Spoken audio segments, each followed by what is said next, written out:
संबलपुर में प्रतिवर्ष होता हनुमान जयंती को ब्रेक लगाई बंद करने किसी जन अणहिंदू मैंने हाईकोर्ट रे रिट पिटिशन फाइल कर अणहिंदू मैंने आपड़ जापे मुझे क्या कथा कहूँ तो हाईकोर्ट ए मैटर रे कहते जेहेतु यहाँ रिलीजियस पर्व तो यही जगह मुझे करें ना ब्रेक लगे पारि ना तो यही जगह आमर प्रशासन पुलिस प्रशासन को डायरेक्शन दे दूँ जे केमी प्रोग्रामटा सुचारू रूपे करेंगे। तो मोर ये भिडियो कही रखा चाहूँगी जे पर्व तो आम हिंदू मानकर आम हिंदू मैंने समस्त को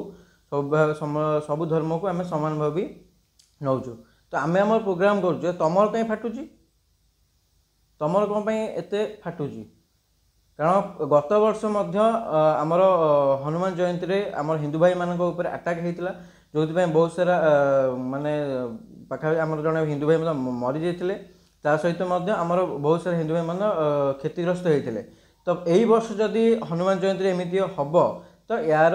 विरोध में आप निश्चय दृढ़ जवाब देवे जहाद्वारा कि से माने अणहिंदू मैंने सहित भावे आम उपर अटैक करने तो एथर प्रतिवर्ष भाया हनुमान जयंती और रामनवमी धूमधाम हम और बहुत आडंबर हम समस्त को आमर सबू भाई मानू